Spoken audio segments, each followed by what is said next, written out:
Well, first of all, I'll say this. The best pool in the world is your neighbor's. You can go with a neighbor with a pool, friend with a pool.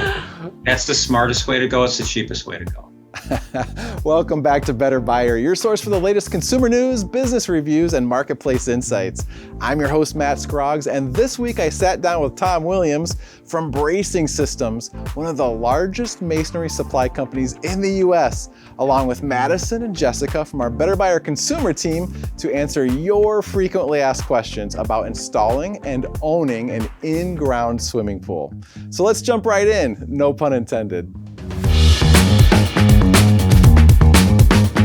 All right, well, I have Jessica, Madison, and Tom with me today. Thank you all for joining me. Yeah. We're talking specifically, and this is specific, about in-ground swimming pools. So we get a lot of questions about swimming pools, but today we're talking about in-ground and specifically about the installation. Is it worth it? What's the cost? All of these things for someone considering potentially investing in putting a pool in their backyard. And so this is of particular interest to me because I have thought on a number of occasions about putting a pool in my backyard. I've never done it. Mm-hmm. My friends and family. I think you should do it. wish that I have, but I haven't.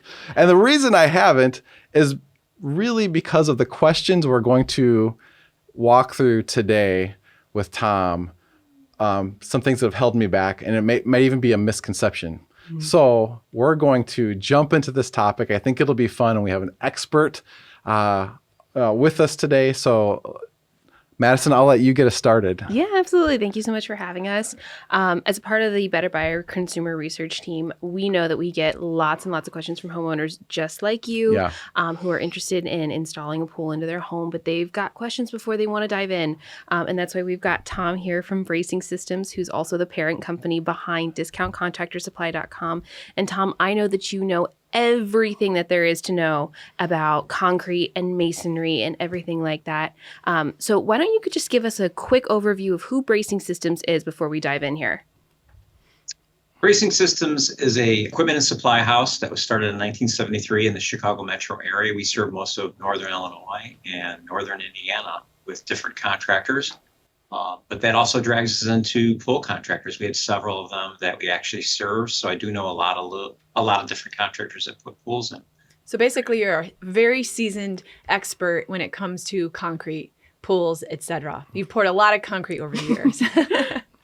I personally didn't pour a lot of concrete, but I watched it. Yeah.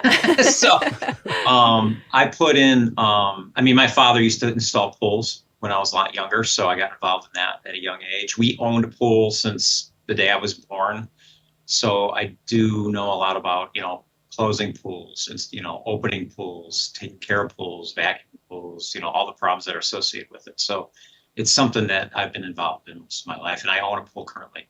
Yeah, and don't underestimate Bracing Systems. I mean, they pour, or they're the supplier of concrete products and all of the mesh and all of that for like Amazon buildings. And I mean, this is a big operation. And so we definitely have a expert on our hands here. So let's take advantage of it. What would be the first question that you would want to know? Yeah, absolutely. So I think you touch on some really great points. And our number one question here are the differences between concrete and fiberglass pools. I know that, we're located in the Chicagoland region. So are you.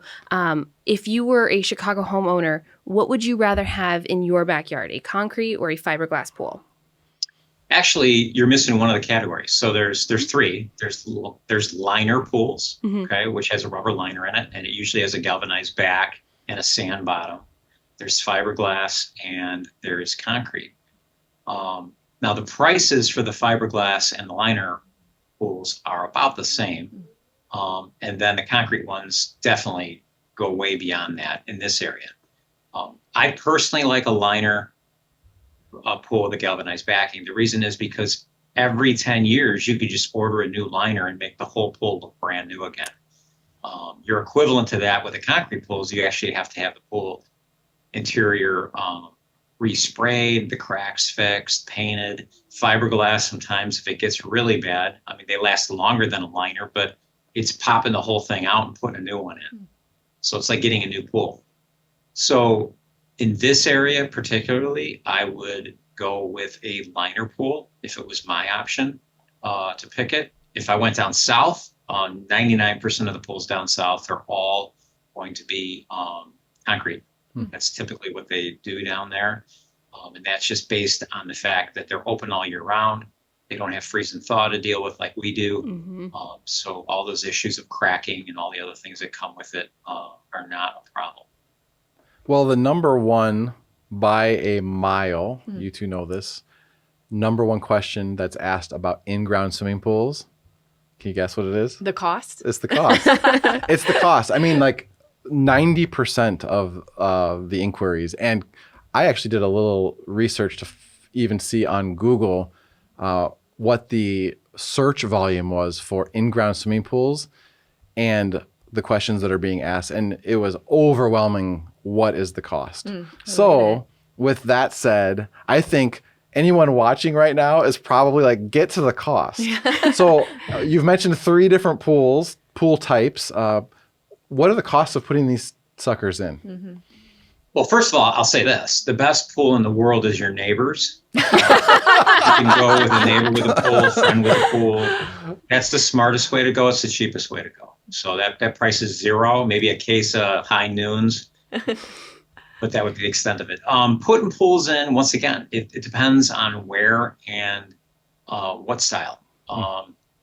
In the South, because pools are so prevalent, there are a million contractors to get pools put in. I mean, you could call and probably find, in the Arizona area, there's probably hundreds. So it's very competitive. They're used to doing them in that area with all of the problems associated with that area. Or Florida, same thing.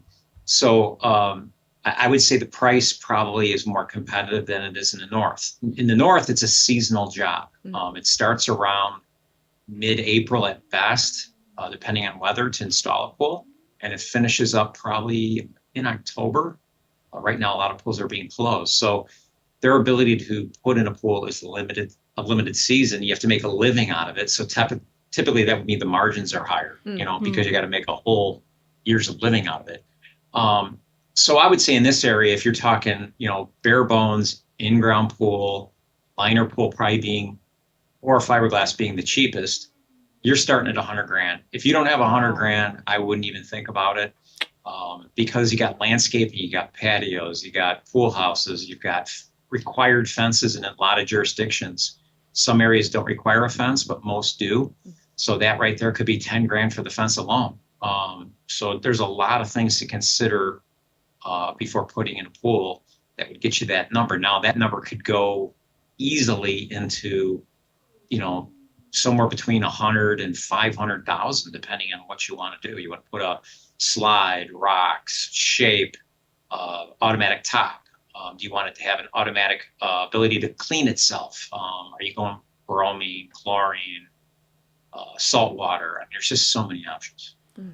So with all that expense, we're talking 100,000, no problem. It's like taking out a second mortgage. Although in my neighborhood, a guy, God bless him, put in a swimming pool. I mean, this yard is so small that to me, it's too small for even my little dogs. Oh. And he put in this swimming pool in his backyard. It takes up his whole backyard, but his whole backyard is the size of this studio. He was committed. I mean, he wanted that pool. Yeah, I mean, and I have not, this was like a year ago, and I have never once, I drive by his house every day, and I have never once seen them in it. Oh, no. So I guess the next question, and this is a little bit like out there, but one of the frequently asked questions we get is a in-ground pool worth it? So I'm just going to, I'm not even going to make a caveat, or I'm just going to ask Tom, is your pool worth it?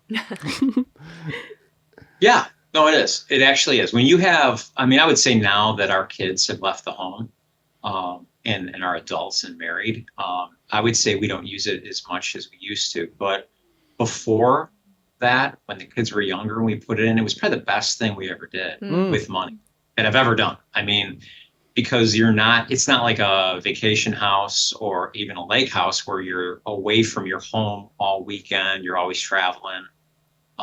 What's nice is you can just constantly, I think I had half of the county in my pool at one time from that era. You're definitely the neighbor where everyone comes and enjoys the pool. Now, if you're not an extrovert and you don't like people coming to your house, don't put one in. There you go. Because you're going to have 1,000 people want to use it. And you're going to feed half the neighborhood. So that's another cost associated. You're going to just be breaking out pretzels.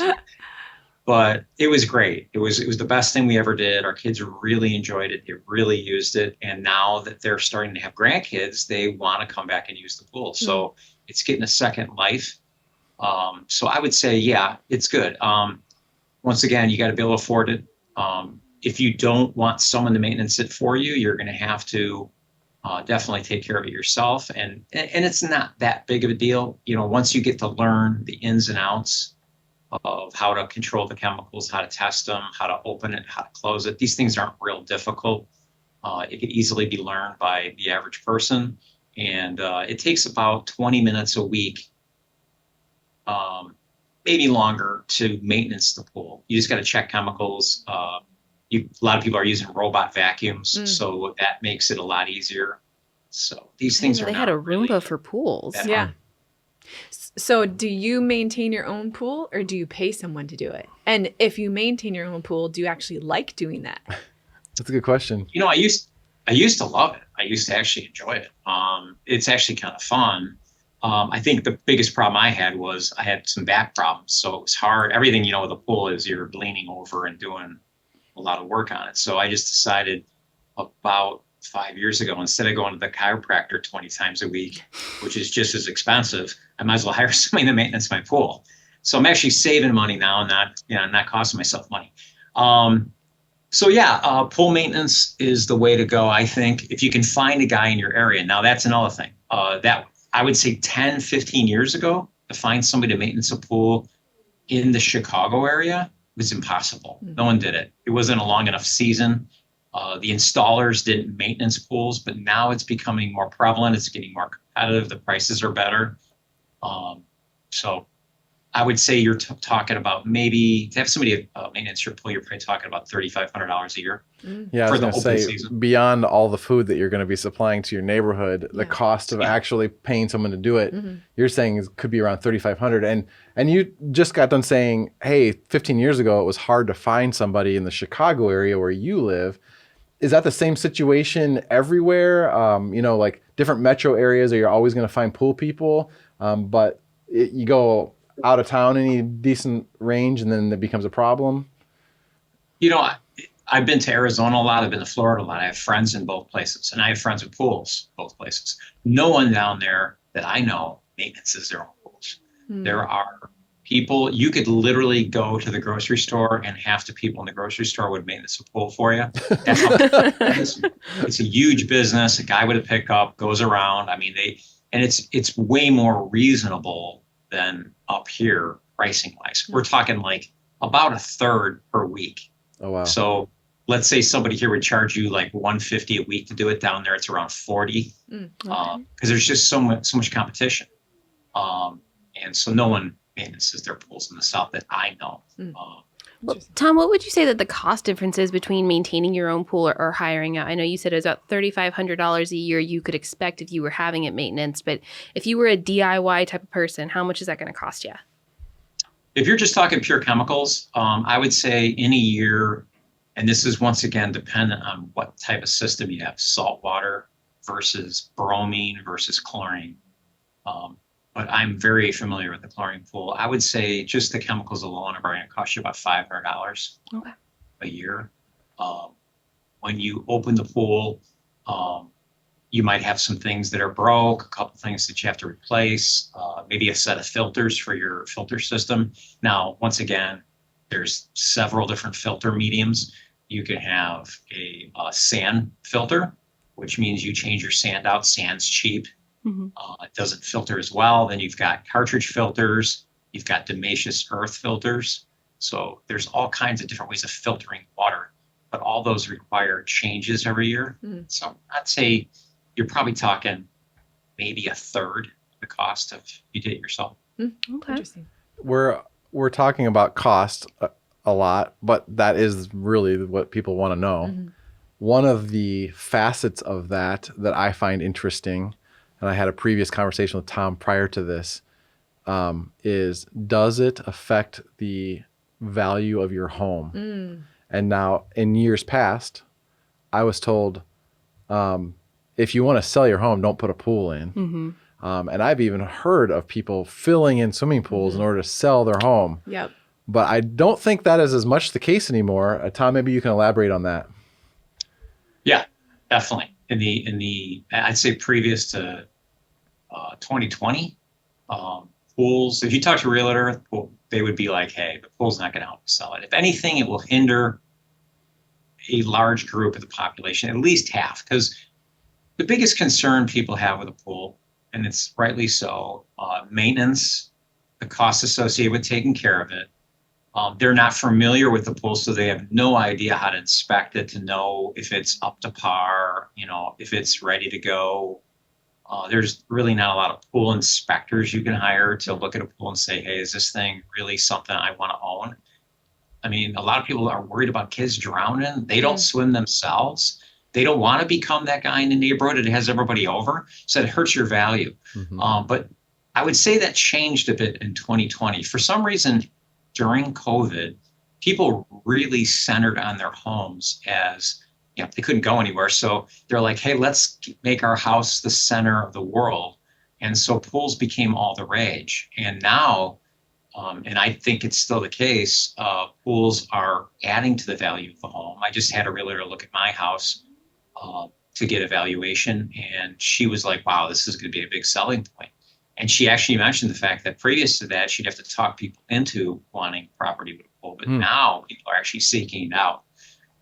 So it's really like a perspective shift based off of what's happening in the world. So a lot of people have come back to their homes. I know, like you said, during COVID, like I worked in retail at that time, and there was a lot of emphasis on building that, that vacation in your backyard, having that personal gym. Yeah. And so I could see, and then maybe that perspective is just carrying. So it's like a shift in the mindset of homeowners. And I could see how that would influence whether a pool is attractive to have or not. Mm-hmm. Yeah. And I can tell you firsthand, I checked into it during COVID and it was a joke. They're like, you're like 2 years too late. So I think they're just now getting to the place where they're the backlogs are far less. But there was no way you're getting a pool put in 2020 if you hadn't already planned it. Well, do we have any other questions that we want to address for Tom off of our list from our viewers and consumers before we wrap up? Yeah, absolutely. I think we only have one question left here. Tom, walk me through a little bit of the difference between a chlorine pool and a saltwater pool. Oh, that's a good question. I know that a lot of families are sort of leaning towards saltwater pools, but I'm not quite sure what the major, drawbacks or sort of pros and cons there are. The number one reason why people would switch to a saltwater pool or want a saltwater pool is because of the chemicals. I mean, chlorine is a harsh chemical. It's hard to deal with.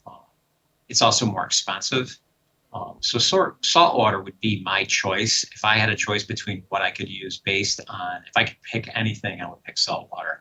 Now, the reason why you wouldn't go with saltwater is sometimes in certain areas, and it would be the case at my home, I have well water that is not really, it's got a lot of stuff in it that is kind of hinders the ability for the saltwater system to work.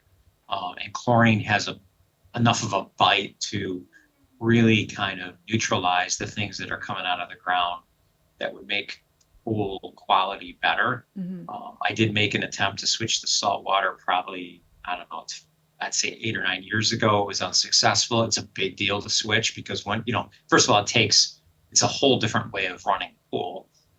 Sometimes you even have like saltwater generator machines that are attached to the pool that kind of create the saltwater or the salt in the saltwater. So it's a big deal. And if it fails, you got to go back and it's a big pain. But definitely you'd want it. I mean, saltwater is less of a irritant on the skin. It makes for, I think, you don't taste the salt. You don't really even know it's salty. It's not like the ocean. Interesting. It feels better on your skin when you get out of the pool. And even the actual equipment that you use tends to last longer with salt than it would with chlorine. Chlorine kind of breaks down plastic in long-term situations. So That's what I would go with. Yeah, I have to say, I have swam in saltwater pools. And as a lady with long hair, and I think a lot of ladies, this has value. I mean, you come out of the pool, as he mentioned, your hair is soft versus chlorine, or if you use dyes in your hair, etc., it becomes very dry. It can make it brittle if you're swimming all summer long versus the saltwater pool. It's almost like you came out of the spa afterwards. So I'm an advocate for saltwater pools. Yeah. What's the cost difference if you're building a brand new pool, salt versus chlorine? Is there a difference? I mean, the actual cost, I mean, the equipment is not going to be a big deal. It's not really that much of a difference. The chlorine is expensive. Chlorine almost doubled during COVID. And a lot of that had to do with, there was a combination with everything doubled during COVID. True. But I also know that there was a tablet, like a chlorine tablet plant that blew up or caught on fire in Texas. It was one of the biggest. I don't know if they ever got caught up with the production. There was a point there where you almost couldn't get chlorine tablets. Wow. I think it was 2021 or 2022. So yeah, once again, going back, if I had a choice, I'm going saltwater. That's probably, I'd say, of new pools being installed, you're probably talking upwards in the 90% range are going saltwater. Oh, now that I didn't know. Interesting. Oh yeah. It's very, very popular. And it's for those reasons. I mean, especially with the hair. I mean, if you have anybody with dyed hair, I mean, you could literally come up with green hair in a chlorine pool if you're not careful. That actually happened to both of my that's a problem. My daughters, when they were little, they had bright blonde hair, natural blonde hair, and we would take them over to one of our friends' pool, and they would come home and their hair would be green. Oh goodness! And then The way it impacted the and then we would have to get this special shampoo. And my wife, in later years when they were teenagers, would take them to a salon, and they'd have to de-green their hair. Yes, there's like a dechlorination, for your hair too. Yeah. Oh my goodness! I mean, now that green hair is popular, it's actually a bonus. There you go. It's a free dye job. Well, thank you, Tom, for joining us. I think this was super valuable, certainly to me. And I appreciate the both of you bringing the questions and participating. I think this is very valuable to everyone listening in. So appreciate you being here. Madison, thanks for leading the consumer team. Appreciate you being here as always. Thank you for having me. Thank you.